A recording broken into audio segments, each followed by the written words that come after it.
This is Optimal Living Daily, episode 404, The Only Resource More Precious Than Time, Part 2, by David Cain of Raptitude.com, and I'm Justin Malik. What's going on, oldie? I haven't said that in a long time. That's not me calling you old, because old stands for Optimal Living Daily, see? This podcast and the other 3 podcasts in my little network are where we read to you from some of the best blogs out there, and that's with permission from the authors, of course. And today's episode is a continuation from yesterday, so if you're new or jumping around, I'd recommend listening to yesterday's episode first. That's episode 403. Otherwise, this will be a strange reading for you. And that's all for now. Let's get right to part 2 of this post and continue optimizing your life. The Only Resource More Precious Than Time, Part 2, by David Cain of Raptitude.com. The value of your time fluctuates greatly depending on how you end up spending it. How much value you get out of it depends on your application of the real precious resource, your attention. Your attention is just as finite as your time, but it is the crucial ingredient that actually converts your time to something of use. If you decide to spend an hour of time working on a project and your attention is only focused on the work itself for half of that hour, you've only generated a half hour of complete work with your hour. What about that other 30 minutes of attention? Where did it go? Well, it was certainly spent on something, probably a number of things.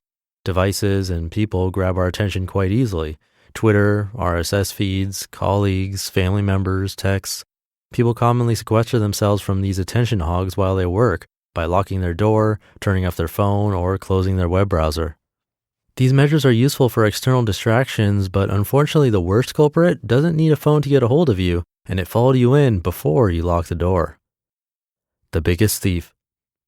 It's thoughts that steal the vast majority of our attention. By sending you on aimless tangents and wild goose chases, they pilfer enormous amounts of your potentially priceless attention from your life bit by bit. Aimless thinking is incredibly pervasive in humankind. I'm not talking about an inefficient hour here or there. I'm talking about years of your life gone without nothing to show for it. The 50% rate of wasted attention in the above example is probably very low. Thoughts jump from one to another so rapidly and seamlessly that time just disappears.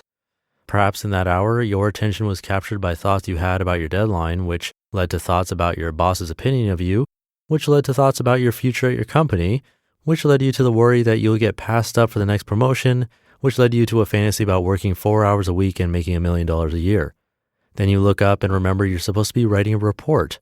You begin to feel restless and go make coffee. Now it's 17 minutes later and you've done nothing. That's just a simple example. A real-life wandering train of thought is usually more complex, potentially visiting dozens of topics in a minute or two, each one leaving its own residue of emotion and doubt. In addition to the considerable drain these attention-stealing thoughts place on your time, they can lead to troublesome, negative thoughts about yourself or your situation. They can leave you in a bad mood, further taxing your capacity to be productive. Thoughts are particularly dangerous attention thieves because all thoughts claim to be important, not unlike a teenage drama queen. They scream, "Hey, look at me. I need you to deal with me right now." Be discriminate. You don't open up your wallet every time you see a for sale sign, so be similarly thrifty when it comes to spending your attention.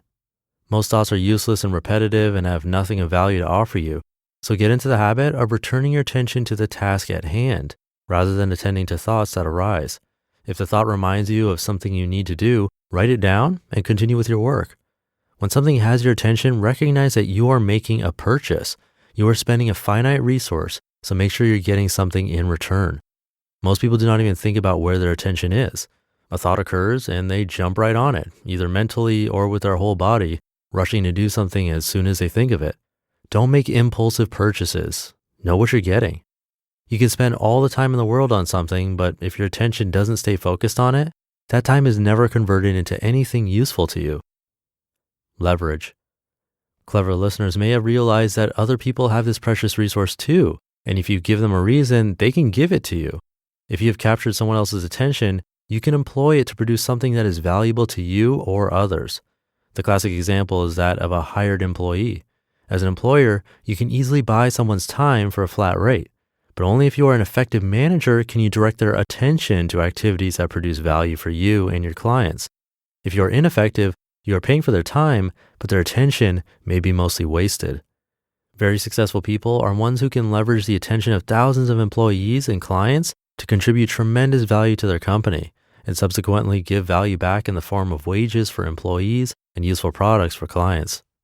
But your own attention is the only attention you have direct control over, so focus on that first. I'll explore the idea of cultivating the attention of others in a future post. Remember, attention is more valuable than time, and time is more valuable than money. Surely you wouldn't toss around your money like it didn't matter, so keep your eye on where your attention is going. Try this. Frequently ask yourself, where is my attention right now? Where was it before right now? Where is the best place to put my attention right now? I think you'll find that very often it's been captured by something that isn't doing you any good, like an irrelevant train of thought or some other distraction. Attention loss is a serious habit that affects us all, but asking those simple questions begins to steer us in a much more effective direction.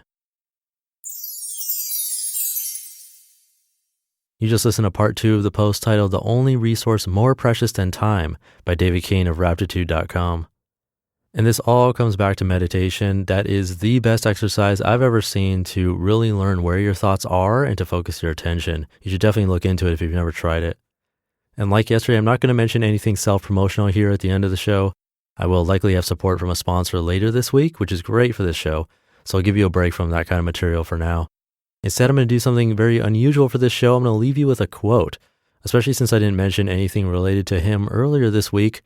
The quote is, "Darkness cannot drive out darkness. Only light can do that. Hate cannot drive out hate. Only love can do that." Martin Luther King Jr. And I hope you have a great, productive, or even not productive day too. Those are just fine. Just a happy day would be good. And I'll see you tomorrow where your optimal life awaits. Hey, this is Dan from the Optimal Finance Daily podcast, which is a lot like this show, except more focused on personal finance.